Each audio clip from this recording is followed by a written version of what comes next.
Bonjour à tous et bienvenue dans votre JT Breton. Dans l'actualité régionale aujourd'hui, 300 terrains disponibles à la vente dans le Morbihan. Le premier salon du terrain abordable est organisé ce week-end. Les cyclistes font partie des trop nombreuses victimes d'accidents de la route.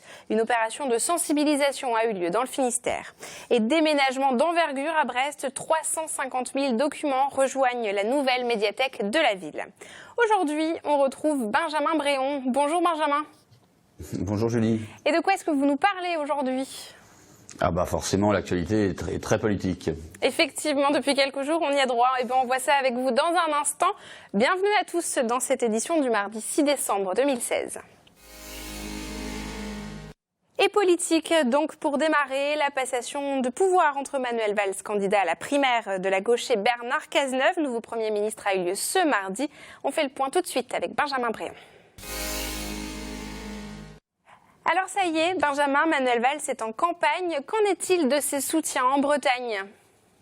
Il y a déjà deux poids lourds qui se sont prononcés pour lui. Il s'agit du vice-président actuellement en exercice, Loïc Chenet-Girard, du vice-président de la région Bretagne, donc, et puis du député du Morbihan, Gwendal Rouillard. En ce qui concerne Jean-Yves Le Drian, il ne s'est pas officiellement prononcé, mais on se souvient qu'il y a un mois, il indiquait que si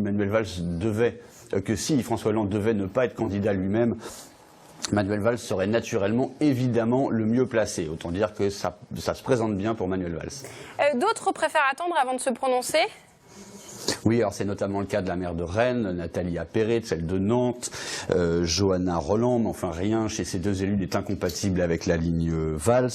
Et Nathalie Appéré s'est même affichée plusieurs fois à ses côtés au moment de la loi travail, autant dire au moment où sa cote à lui était au plus bas. Autant dire que si elle devait se rallier à lui, on ne pourrait pas lui reprocher de voler au secours de la victoire. Ce sera plus dur pour Manuel Valls de récolter le soutien de Marie-Lise Lebranchu, aubriste de toujours et dont on sait que la chef de file est pour le moins hostile à Manuel Valls. Et alors Benjamin, vous n'avez pas cité tous les ministres et élus socialistes, il en reste encore ? Oui, il en reste encore. Alors d'abord, au moment où je vous parle, on attend la réponse de François Cuyandre, qu'on a appelé, qui doit nous rappeler. Et puis, il manque également quand même une figure de poids, c'est le garde des Sceaux, Jean-Jacques Urvoas, qui nous a expliqué tout à l'heure que là, franchement, il n'avait pas le temps et qui regarderait, je cite, le 22 janvier. Alors le 22 janvier, c'est le jour du premier tour. On peut penser qu'il aura quand même fait son choix un petit peu avant. On imagine en tout cas. Merci beaucoup Benjamin pour toutes ces explications. À bientôt. Comment attirer de nouveaux habitants sur un territoire ? La communauté de communes du Loc dans le Morbihan organise ce samedi le premier salon du terrain abordable à Grandchamp. Ce territoire rural situé en périphérie de Vannes espère attirer de nouvelles familles. L'enjeu est important puisqu'au 1er janvier, il fusionne avec l'Agglo Vantaise et la communauté de communes de Sarzeau. Le reportage de Fanny Cocognier. Des vaches transformées en support publicitaire. Pour inciter les familles à s'installer sur la communauté de communes du Loc, les élus ont décidé de communiquer. Ils ont choisi de revendiquer le caractère rural et accessible de ce territoire de 15 000 habitants. C'est un message qu'on veut faire passer sur notre territoire et notre nouveau territoire puisqu'on rentre dans le golfe du Morbihan, Vannes Agglomération, dans quelques jours. Chacun vient avec ses arguments. Je pense qu'on est dans un secteur ici qui peut être cette capacité de développer en termes d'habitat et de population ce territoire de golfe du Morbihan, Vannes Agglomération qui, sur une partie des communes, est aujourd'hui soit saturée, soit avec des prix qui ne sont plus accessibles aux gens qui veulent rester sur le pays. Ici, les élus vantent les prix des terrains de 60 à 120 € du mètre carré, le cadre de vie et la proximité du golfe du Morbihan. Depuis un an, les 6 communes du territoire ont créé un pôle mutualisé de développement et d'aménagement.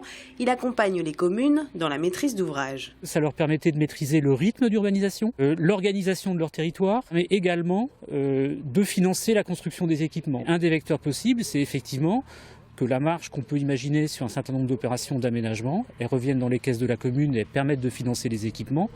Et donc c'est ce qui a été décidé sur le territoire de leur communauté. Les élus espèrent pérenniser ce pôle d'aménagement au sein de la future entité Golfe du Morbihan Vannes Agglomération et pourquoi pas se positionner comme laboratoire à l'échelle du territoire de 170 000 habitants. Les boulangeries ne pourront pas ouvrir 7 jours sur 7 dans le Finistère. La Directe a refusé la semaine dernière de déroger à cette règle.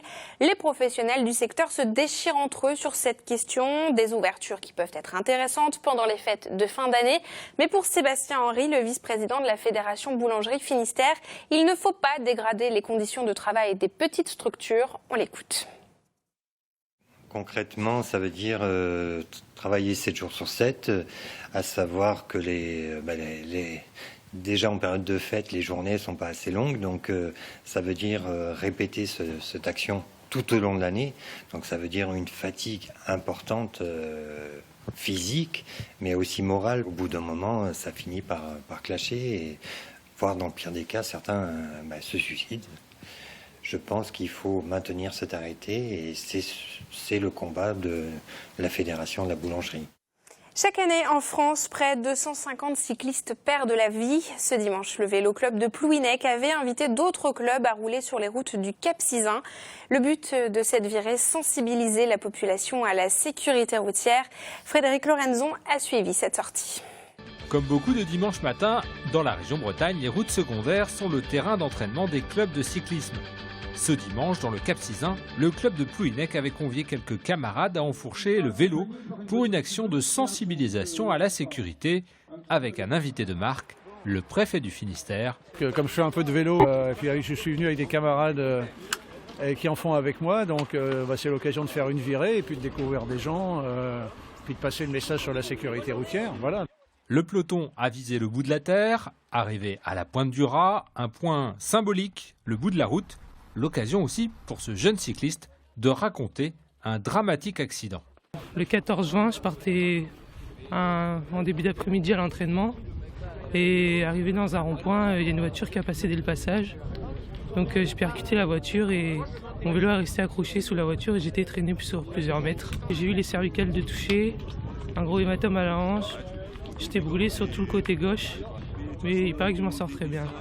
Clément a eu de la chance, mais la vulnérabilité des cyclistes peut être diminuée grâce à un principe parfois mal compris et mal connu des automobilistes. Rouler à deux de front, c'est toléré et la route elle est faite pour être partagée. Après, il y a des distances de sécurité de 1 mètre ou 1,50 m suivant où on se trouve à respecter pour doubler les cyclistes. On a le droit de franchir aussi des lignes blanches. Le franchissement est autorisé. Les cyclistes revendiquent plus de sécurité et puis caressent un rêve, la venue du Tour de France en Finistère. Les fonds des bibliothèques de Brest vont être regroupés dans la nouvelle médiathèque François Mitterrand au Capucin. Ce déménagement permet de mettre en lumière des pièces exceptionnelles comme celles stockées dans la bibliothèque d'études où sont conservés des livres vieux de plusieurs siècles. Frédéric Lorenzon nous dévoile ces trésors. Depuis fin novembre, c'est le grand déménagement dans les bibliothèques de Brest. 350 000 documents vont rejoindre la médiathèque François Mitterrand sur le plateau des Capucins. Dans ce déménagement, des documents rares et parfois très anciens, conservés ici, dans la bibliothèque d'études. Il y en a certains qui datent des premières années de l'imprimerie. Donc l'imprimerie inventée en 1450, le plus ancien date de 1484. Voilà. Comme dans chaque déménagement, il y a les livres qui vont et qui viennent. En fait, ce qui est intéressant pour nous, c'est que ce livre, il va retourner à sa maison d'origine. En fait, c'est vraiment destiné aux Capucins, donc à l'établissement religieux du plateau. Direction donc les Capucins pour assister au ballet des chariots dans la médiathèque et ses 10 000 mètres carrés. Denise et Laetitia découvrent leur nouvel univers. Elles apportent elles-mêmes le fameux ex-libris du couvent des Capucins. Pour le moment, il va se sentir un peu seul. Hop. Premier d'une longue série. Hop. Même s'il est très ancien, ce document, comme les 100 000 autres, sont consultables par le grand public. La réserve sera d'ailleurs plus accessible qu'avant. La réserve est ouverte sur l'extérieur, sur les espaces qui vont être utilisés par les gens qui vont venir à la bibliothèque. Donc ils vont pouvoir voir de l'extérieur la réserve. Donc il y a déjà ça. Et en plus, on va mettre en place vraiment toute une série d'animations qui vont être axées autour des documents anciens. La médiathèque sera ouverte pour une première visite au grand public les 7 et 8 janvier prochains, avant le démarrage des prêts de livres dès le 10 janvier.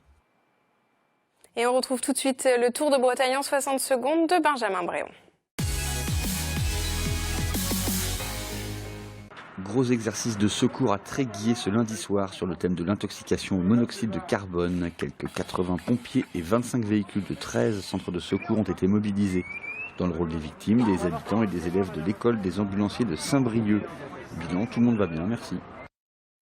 Elles ont défrayé la chronique brestoise tout le week-end et ce n'est pas fini. Les danseuses de pole dance du marché de Noël sont désormais l'objet de multiples détournements sur les réseaux sociaux. Alors sur le téléphérique, dans le tram, à l'entrée de la rade, sur le pont de l'Iroise, à la mairie, au château, bref, c'est la gloire 2.0. Et on termine en beauté avec ces images tournées à Fort-la-Latte, à Plévenon, dans les Côtes-d'Armor. Elles sont signées Sylvain Fievet, merci à lui. Et si vous aussi vous avez de belles vidéos à partager, n'hésitez pas à nous les envoyer, ce sera avec plaisir.